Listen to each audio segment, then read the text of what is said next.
Hello, everybody, and thank you for tuning in to the Liberty Report. With me today is Daniel McAdams, our co-host. Daniel, good to see you. Happy Monday, Dr. Paul. How are you? Very well, thank you. And we're back to work again, sorting out all the problems of the world. Of course.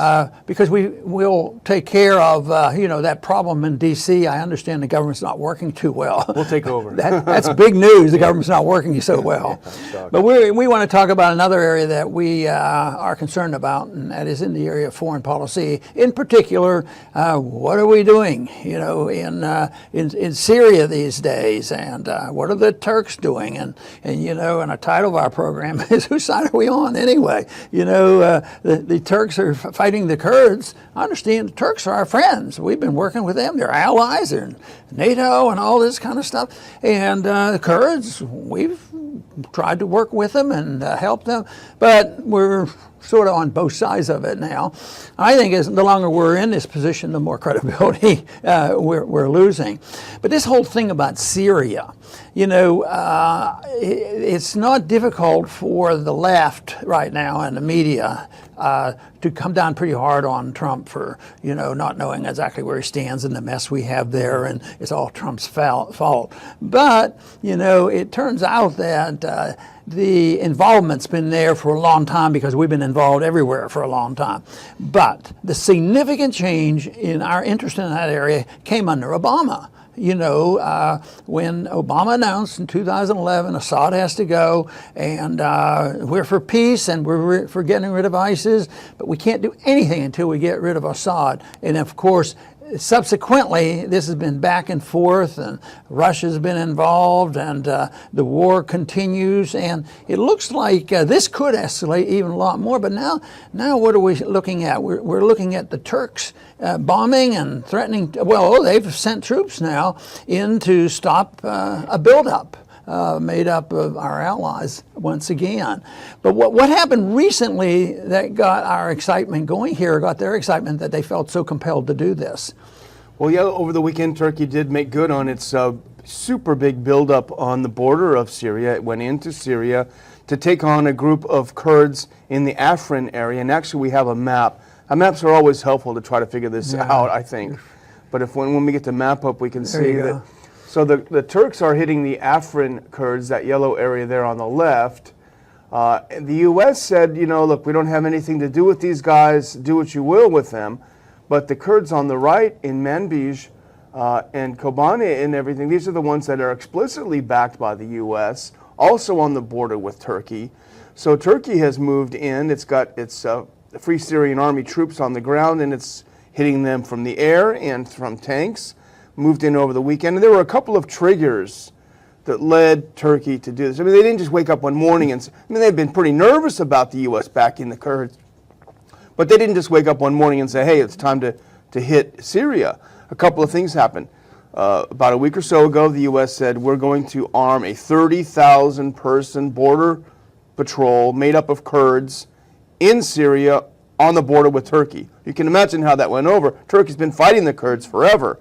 And also Tillerson announced that we're staying in Syria, we're building bases, we're staying in there, and our goal is to overthrow Assad, our goal is to back the Kurds, and to reduce the influence of Iran. So that just triggered Erdogan to go in. So we're behind it in a way. Yeah, and it looks like the longer we stay there, the more credibility we lose, because we're supposed to be good friends of the Kurds and the Turks, but the Kurds haven't been doing so well lately. They seem to lose out. Pick the wrong side. And here they are in another situation where they may have to take a big step backwards. And of course, the Russians are involved, but they've moved their troops away from there. They're not looking for any fighting over there. But we have sent a lot of weaponry there and support for the Kurds, and trying to build this army of 30,000. So in some ways, I hate anybody crossing borders, but in a way, I can understand why the Turks would be nervous about this, because, but back to our position as an independent country, it's very easy, I think, for us to know what to do and what we shouldn't have done and how we could have stayed out of it. But it doesn't look like there's much chance of that happening soon, because we would have had no part of this if we had anything to say about our policy. Not only would it have restrained Obama, it would have restrained everything that we've done since then. But of course, then there's also the group that's sort of behind the scenes, regardless of who is president, and that is who pulls the strings. And but it still is bewildering, and maybe you haven't answered this. It's so bewildering to see so many failures on our part. If you look at, especially in this century, 17, 18 years now of our incessant requirement to be over there, and anything from Afghanistan to Iraq to Libya to Syria, and it doesn't seem like we've gained anything. I mentioned that to you a little while ago, and I said, I know what it is.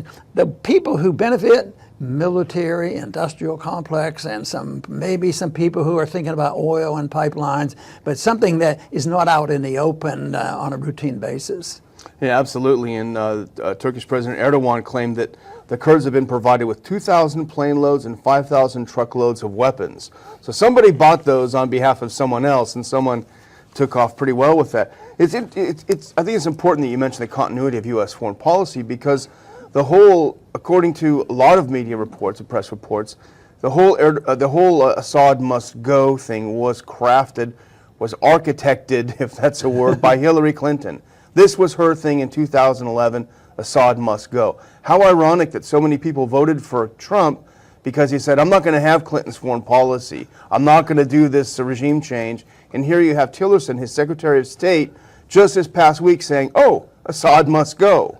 There's lots of examples that we can use in details of this strategy going on with all these countries.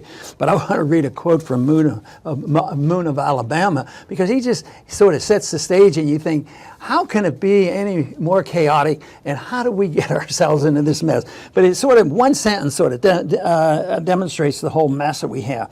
He says, now, Turkish planes are taking off from the U.S.-built Incirlik air base to bomb the Kurds in the Syrian west, while the U.S. tanker planes take off from Incirlik to support the U.S. alliance with the Kurds in the east. How can anything be more schizophrenic like that? And no wonder there's no successes. And so I certainly don't see any successes. I think even a wonderful military success, which sometimes we claim, isn't necessarily a good success long term.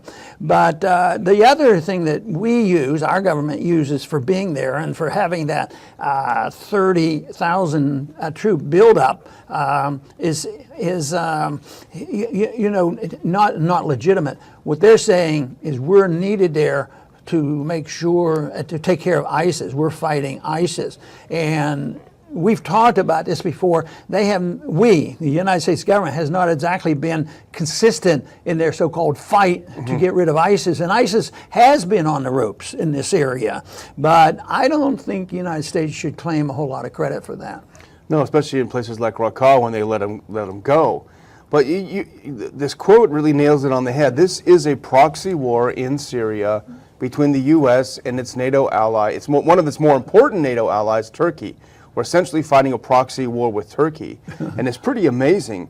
But the other problem, is that people like Tillerson, people in the U.S. government, they start believing their own propaganda, and that's where policy goes off the rails. His speech in Stanford is a perfect example. He said, we are not going to do in Syria what Bush did in Iraq and just leave and let ISIS take over. That's a complete misread of what happened in history.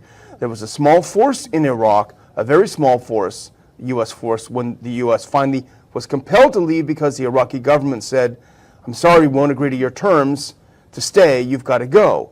But that small force could not have prevented the rise of ISIS, could not have prevented what 180,000 U.S. troops could not prevent before that. So the whole idea of our pulling out of Iraq set the stage for ISIS is a total fallacy. What set the stage for ISIS and al-Qaeda was the U.S. intervention in the first place in 2003. But they distort history. You know, my argument that I've used frequently on this about not leaving is that of comparing Korea with South Vietnam. We left in disgrace and tail between our legs and left after so many people on our side died, 60,000, and then how many other people have we killed in that area? And we were told if we didn't go in and save Vietnam from communism, it would be a sweep of communism. We'd have communism forever. And we left there, and things turned out. And I always argued we won more victories in promoting and accepting peace there than what we accomplished in the war. All that fighting and killing accomplished nothing. And look at the perpetual presence that we've had in Korea, and now we can just, you know, get a little bit excited because we see that North Korea and South Koreans are allowed to come together and go to the Olympic Games. And this is after how many years? 50, 60 years this has been going on. So this idea that we can't walk away, there's no merit to this. The more we walk away and stay out of the internal affairs of these other nations, the better it is for them, the better it is for our military, the better it is for our national defense, the better it is for our budget.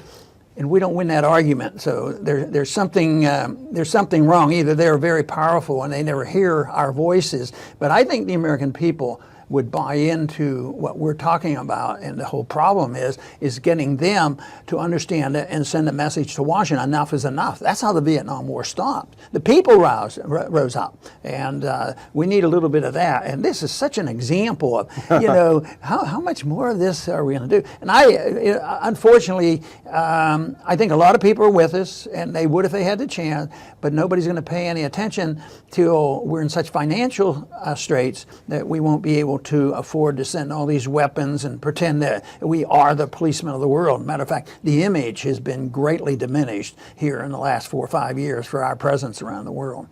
And you know, there's a big crackdown on alternative media. You know, much of this whole Russiagate nonsense, Russia bots taking over the social media. It's simply a way to prevent alternative voices who are critical of U.S. foreign policy, you know, especially patriotic voices that don't want our country going down the tubes because of a foolish foreign policy, trying to prevent those voices from getting out by labeling them tools of foreign governments. But you know, there's the other thing. The U.S. claims that once it has to stay in Syria to prevent ISIS from rising again and all these things. But I think a real closer reason why the U.S. doesn't want to leave is evident in just today. Vice President Pence was speaking before the Israeli parliament, and he said, we will never certify that Iran is following the nuclear deal again. You know, so this is the U.S. doing the bidding of both Israel and Saudi Arabia in targeting Iran. I think the U.S. has an idea that it can stay there and keep its bases in Syria and put pressure on Iran. It's once again a massive miscalculation. It's going to head for a disaster. No, Iran's involved. We don't talk about it a whole lot, and the media doesn't talk about Iran being involved, you know, in Syria that much. But how much are they really involved? Do they send advisors or send money, send weapons? And do they identify with the Russian policy, or where do you think they stand on their position? They sent militias in. Those militias did a lot of fighting, and they fought ISIS because ISIS is a mortal enemy of Iran. ISIS is a radical Sunni army that's radically anti-Shia. So Iran did a lot on the ground to fight ISIS. We should actually be thanking them and then trading with them rather than trying to target them. They were doing some of our work. Yeah, doing some of our work. And we took the credit. Saving us some money too. Yeah. But I guess in closing, I would just mention something we both watched on Colonel Pat Lang's website. Remember, Right. Colonel Lang spoke at one of your lunches, and his side is always very provocative. But here's how he sees it playing out. Okay, the Afrin Kurds have been hit hard by the Turks. And then the Rojava Kurds to the east are going to see what happened, the bloodied Afrin. And here's what he thinks is going to happen. The Russians, first of all, admonishing these Afrin Kurds, or these Rojava Kurds for siding with the U.S. Look what happened to your other Kurds here. The Kurds are going to realize it was a bad choice to go with the U.S. and will appeal to Russia for protection. Moscow will tell Turkey to back off and provide face-saving way to do so. The Syrian army will resume control of that border area, and in turn the Kurds will get some kind of local autonomy. It sounds like a pretty good outcome, and I don't know if that's exactly what happens, But that's what he predicts. It's pretty interesting. Yeah, it sure is, and I guess there's a chance for a lot of unintended consequences. And I think that one country that may come out looking pretty good on this is if Russia comes in and sort of brings people together and peace comes about in spite of what we're doing. Russia is going to gain internationally, but that's also the reason that we don't like competitors. That's why we are going to be contesting any increase of influence that the Russians have, even if it's in their backyard. The same way with the Iranians. The Iranians are never going to get the credit, and our government has already announced next go around we're not going to certify them. This, despite the fact that the inspectors go in and they say they have followed all the rules. And I just don't know how we're able to keep getting away with that, because most of the world knows about that, but most of the world aren't quite in the position where they are just going to defy us. But I think it's going to happen more and more. It's going to happen more in foreign policy and in that strategic area, as well as financial, because I think they're disgusted with us being the kingpin and getting a free ride by getting to print the world's reserve currency.